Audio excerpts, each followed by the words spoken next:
Go. Hey guys, this is Perry. I promised you guys I'd show you how to cut up a pig. We don't have a very big pig, but it's a pig. Uh, what I like to do, we don't have a lot of fat on this pig. This pig's only about 6 months old, so we probably won't be rendering much of the fat off of it. It's pretty hot today, so we're going to have a few flies, it looks like. So anyway,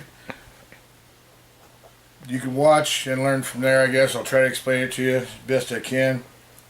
I usually get a good steel back butcher knife and do the removal of some of the basic cuts.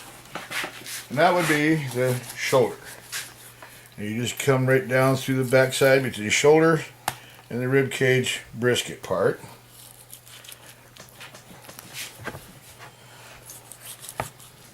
This is where you get your shoulder blade or your shoulder roast or however you want to call it.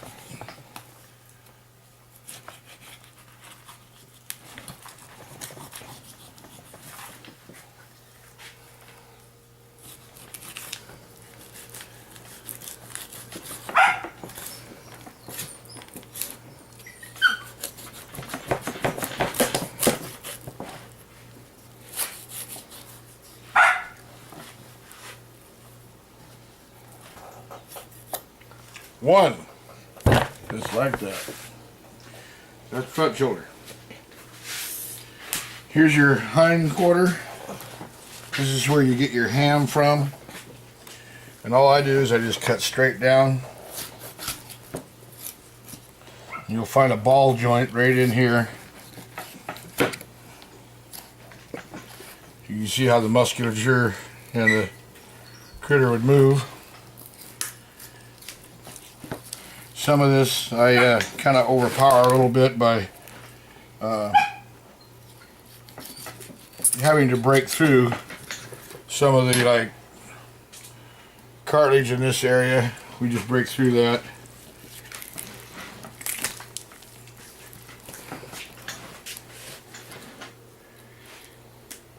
You'll find me a joint here.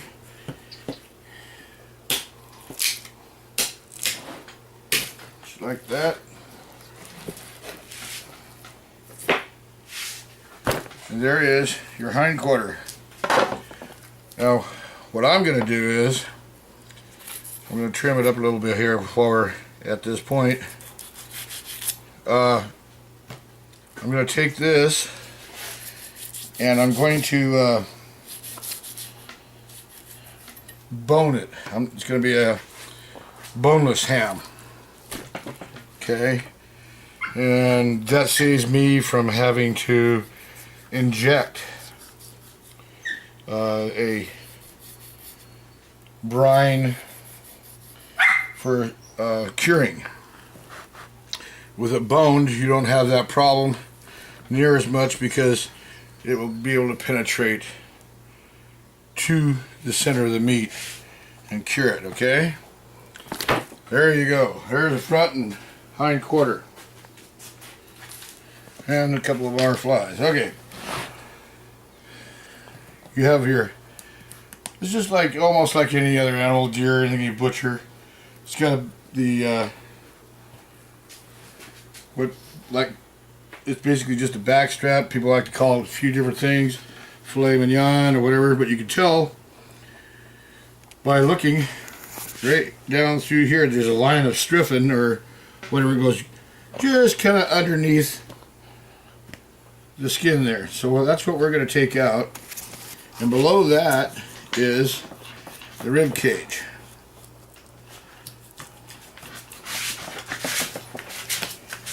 And keep my shirt from getting tangled up every time I try to move. And I cut it right down across that, right by the neck. And then I just peel it out. I just go ahead and just work it to where it's follow the bone, just kind of like filleting a fish in a sense.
And there's your backstrap meat, also known as the filet mignon on the beef.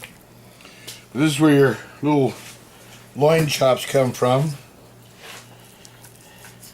Super tender.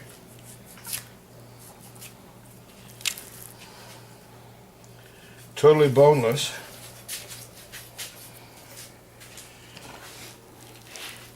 Go ahead with this also. It doesn't have a lot of fat on it, so we're going to go ahead and kind of trim it off as we go.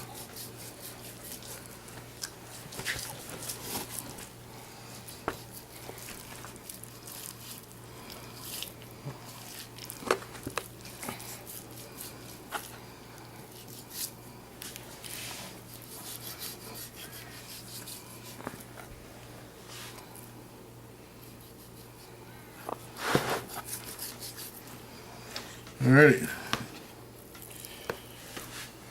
You can take a look at the center of the quality of the grain of the meat. This is why it's so tender, okay? It all flows one direction. It doesn't get in there and get all going different directions when it for the animal to, you know, move around or whatever, but this is strictly all good fresh back meat. We'll take it. I'm just going to make some little chops out of it. And with that, I like to use a little bit longer knife so it has a little longer smooth stroke. Always keep them real sharp. About 1.5 inches.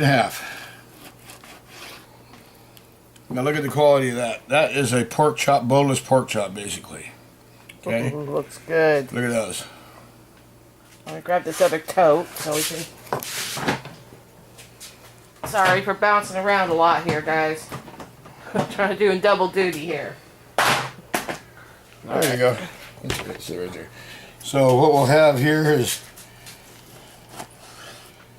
now I take these, we can can these if you want. If you want to can pork, the way I do it, for like little steaks, that's basically what these are. Just drench them in some flour, put them in a hot oily pan, just brown them, kind of cook them a little bit. Take yourself a wide mouth jar, just like you normally would do your canning, and just layer them in there, okay?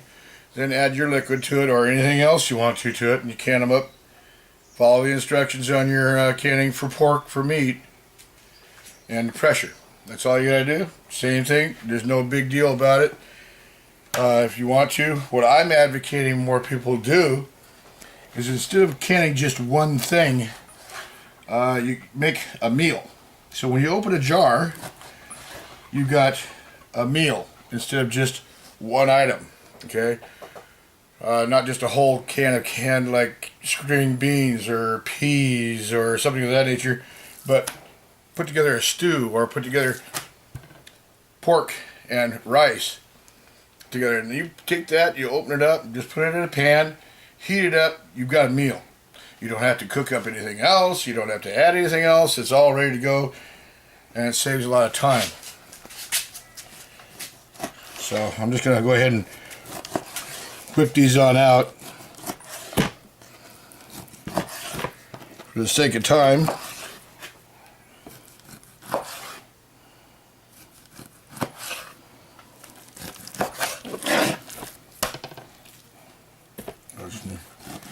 There.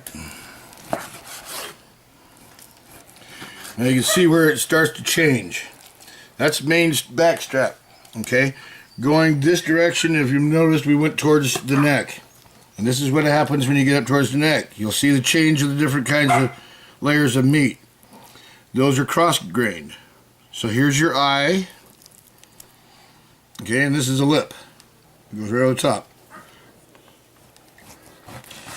These last couple of cuts won't be as tender because of the cross grain. But there you go. And this we can just save for sausage. Alright.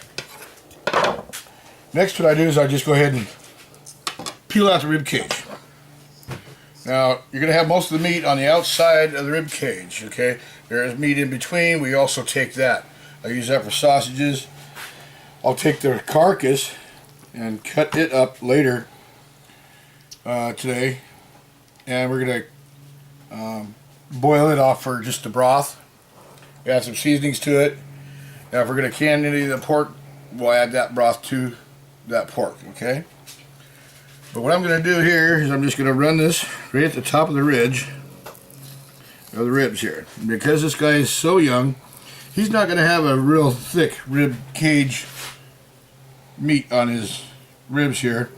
So you can kind of see where I'm looking here. I'm just kind of following it along. You're just kind of filleting it, peeling it out, okay? And it will, let's see, what else do we make with it? You can make a rolled roast out of it. You can make bacon out of it. Whatever you want. You can make sausage. You don't have to be so traditional about things. But here, this is also part of that baby back rib KJ do. I'm going to take this whole thing at once. Basically, I'll show you or tell you that, okay, you got rib meat, and then bottom you got belly meat, okay? And this is actually the bacon making portion of the animal, okay? It's be a thicker cut of meat as you get down towards the lower of the belly.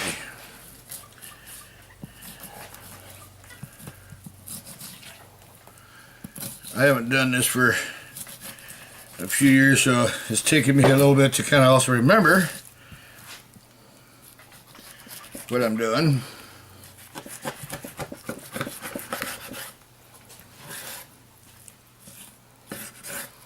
You cut that right at the top of the ribs, just right around there. Okay, so what you got here is a big slab of meat.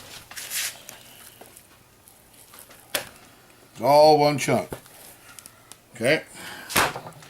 Now you can make bacon out of that, you can make sausage, whatever you'd like.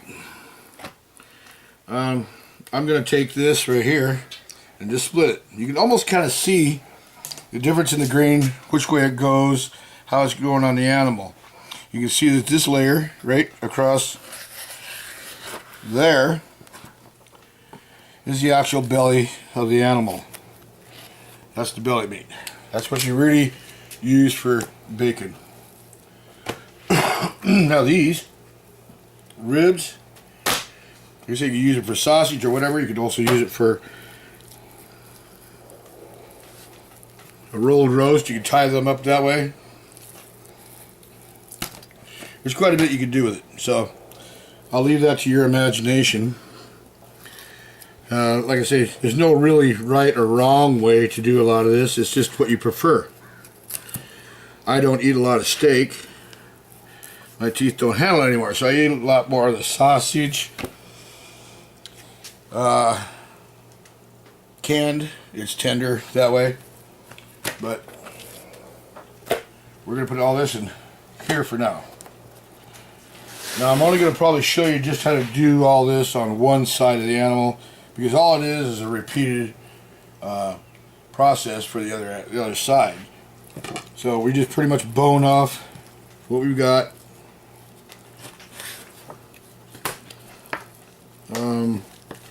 If you don't want to use straight pork for your sausage, if you like, I'm going to make some bulk sausage for breakfast sausage.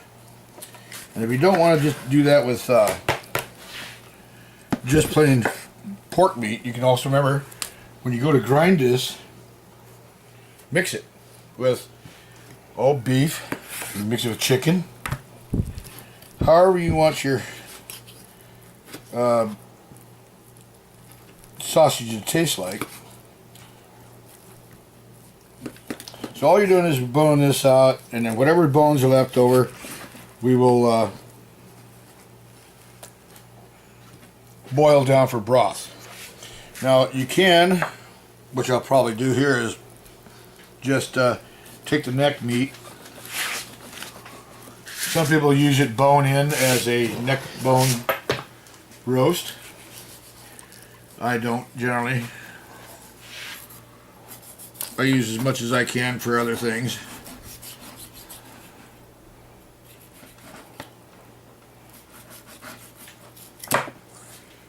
Some of the bloodshot area where they I usually just give it that quick trim because it's kind of dry where they cut the animal's throat.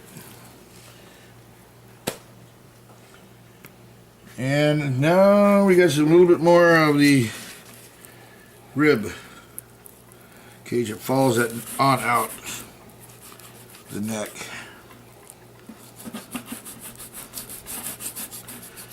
Like I say, there's no right or wrong way. It's just like what you want to do with your meat. Now, some people will save the carcasses or the ribs this way for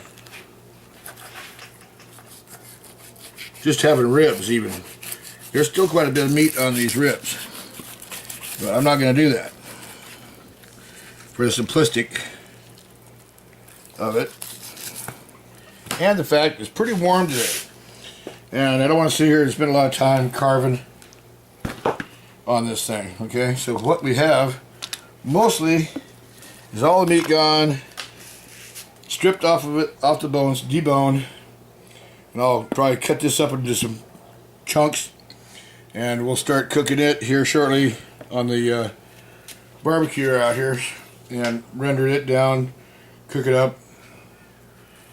But that's how you cut up a pig. Not much to it. As far as the shoulder and boning it out, fairly easy operation. You just follow the bone. You'll notice it goes at an angle this way, and then it'll turn up. Okay, so I'm going to trim this up a little bit first. Sometimes it don't look real pleasant, but there really ain't nothing wrong with it. It's just that someone's got bloodshot in it. But it cleans up, looks a lot prettier. Okay. I'm going to insert here and just kind of walk the blade on out. Take this little chunk of muscle. It's actually like the little forearm right here. It's pretty similar to cutting up a deer.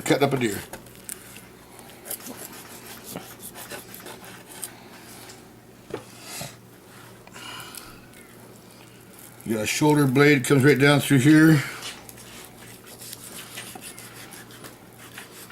I'm going to thin this down just a little bit more.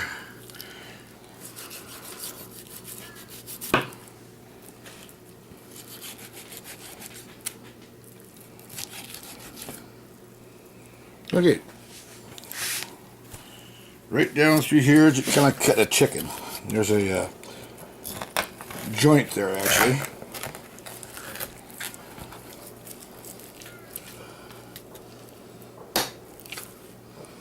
And sometimes you gotta get kind of a little rough with it. And just pop the joint. Like that. And that's the joint, so. Now we got nothing but meat here. I'm gonna start peeling this thing out from that joint. And flay it out.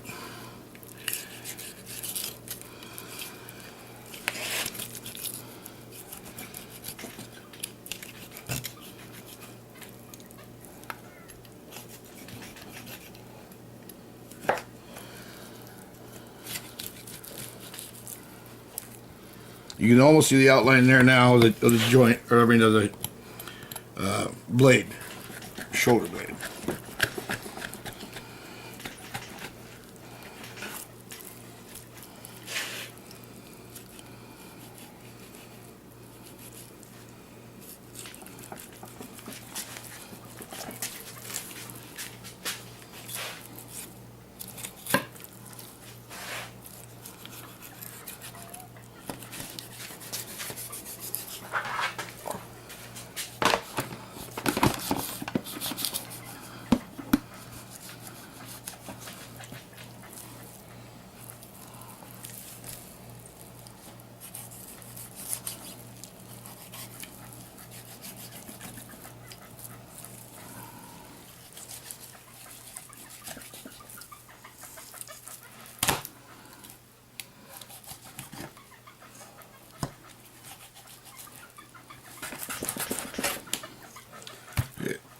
like I say, what's on here we'll trim off for sausage.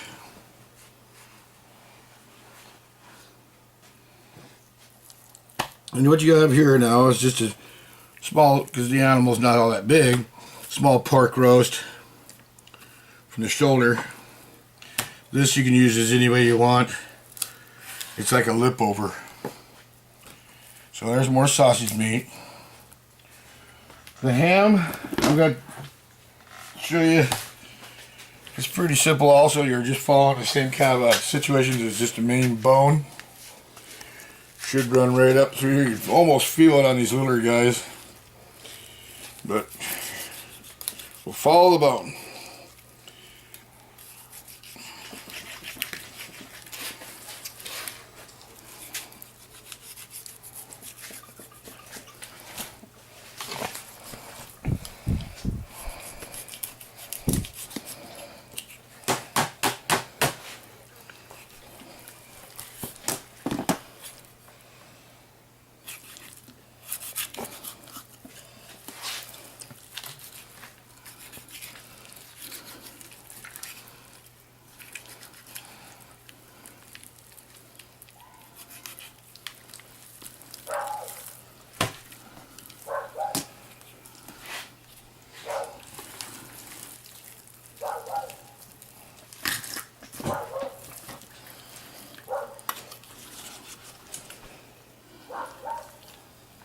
Sorry guys, kind of got it off the show there.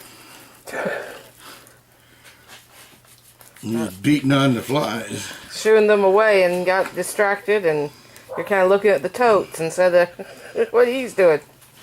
Okay, we're gonna just, okay, now the bone changed direction from that joint. And we'll follow that right on down.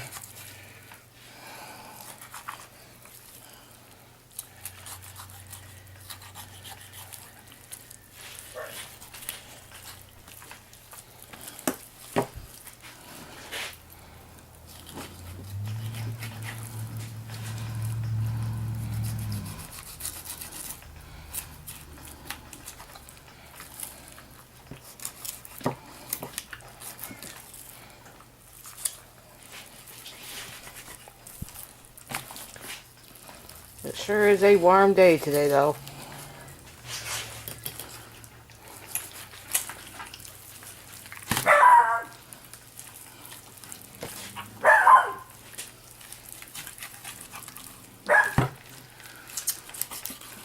There we go. There it goes. And there is your bone. Now what you got left here is one solid piece of meat. Okay, you can trim it up, but that'll be a ham. Okay, you can trim it up a little bit, some of the fat out of it, or some of the, you know, basically all you're doing is prettying it up. Okay. So anyway, wanted to go through that, give you all the basics. What you want to do is use all you have, though. Use every bit of it. All of it's usable. Make sure you boil up your bones for your broth. You can make pork noodles out of it for an evening if you want. You can do a lot of things with this. I mean, it's all food. So anyway, I wanted to do that. There you go. I'll be showing you some other the curing processes that I'll be going through here in the next few days on making some ham. I don't know if I'm going to be able to make bacon out of that small little belly portion or not. But also our sausage and whatever else we're going to make off this. And have a good day. I'm Perry from PatriarchsBase.com. And my wife, Nancy, here filming. Hi, I'll wave, sort of. Now she can go to work. We're going to start packaging up the meat wrap it and freeze it. in plastic sacks. And seal and meal it. You folks have a good day. All right. Bye. See you soon. Bye now.